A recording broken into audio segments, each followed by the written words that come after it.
కర్ణాటక కాంగ్రెస్లో అధికార పంపిణీ కోసం మొదలైన పోరు మరిన్ని రోజులు కొనసాగేలా కనిపిస్తుంది.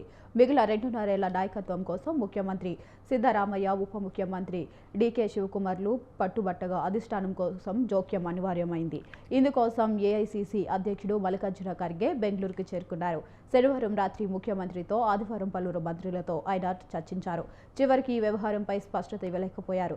తన నివాసం వద్దకు వచ్చిన మీడియా ప్రతినిధులతో ఆదివారం ఆయన మాట్లాడుతూ 3 రోజులుగా తన ఇంటి వద్ద పడిగాపులు పడుతున్న జర్నలిస్టులను చూస్తే బాధ అనిపించిందని, పార్టీలోని ఇలాంటి పరిణామాలు మంచివి కాదని చెప్పారు. ఎలాంటి సమస్యలున్న అధిష్టానం పరిష్కరిస్తుందని చెప్పారు. ఇక బెంగళూరులో 3 రోజులున్న ఉప ముఖ్యమంత్రి డీకే శివకుమార్, ఆయన మద్దతుదారులెవరూ మల్లికార్జున ఖర్గేతో భేటీ కాకపోవడం గమనార్హం. అయితే ముఖ్యమంత్రి సిద్ధరామయ్య మద్దతుదారులు, మంత్రులు హెచ్సి మహాదేవప్ప, కె వెంకటేష్, ఈశ్వర్ ఖండ్రే తదితరులు ఖర్గేతో చర్చించారు.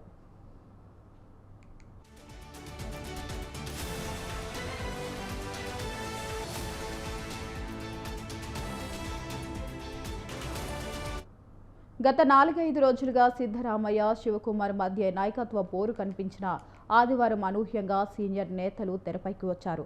వీరంతా ఎస్సీ సామాజిక వర్గానికి చెందినవారు కావడం విశేషం. అనివార్యంగా సిద్ధరామయ్యను సీఎం పదవి నుంచి తప్పించాల్సి వస్తే ఆ అవకాశాన్ని ఈసారి ఎస్సీలకు ఇవ్వాలన్న డిమాండ్ వినిపించింది.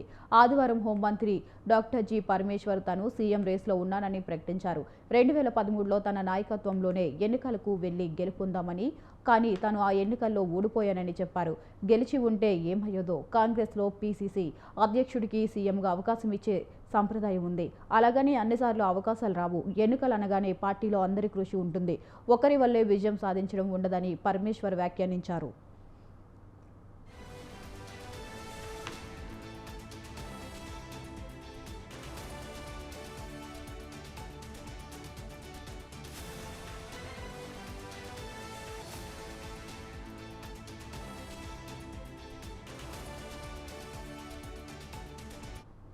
తద్వారా తన వల్లే రాష్ట్రంలో పార్టీ అధికారంలోకి వచ్చిందంటూ డీకే శివకుమార్ నిత్యం చేస్తున్న వాదనను పరమేశ్వర్ తోసిపుచ్చే ప్రయత్నం చేశారు.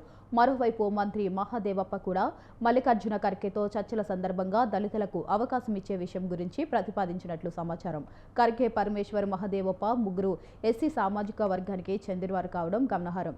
గిరిజన సముదాయానికి చెందిన మంత్రి సతీష్ జార్కిహోలీ కూడా ఇదే తరహా డిమాండ్ చేస్తున్నారు. 2.5 ఏళ్ల తర్వాత అధికార పంపిణీ ఒప్పందం కుదిరితే ఆ అవకాశం అగ్రవర్ణాలకు కాకుండా కాంగ్రెస్ బలమైన ఓటు బ్యాంకుగా ఉన్న అల్పసంఖ్య బీసీ దళితులకు ఇవ్వాలన్న డిమాండ్ తాజాగా తెరపైకి వచ్చింది. ముఖ్యమంత్రి సిద్ధరామయ్య అహింద నేతగా ఇదే సముదాయాలకు చెందిన వారికి అవకాశం కల్పించే ప్రయత్నం చేస్తున్నట్లు సమాచారం. ఈ పరిణామం ముఖ్యమంత్రి కావాలన్న శివకుమార్ ఆశలకు గండి కొట్టినట్టు మాట వినిపిస్తుంది.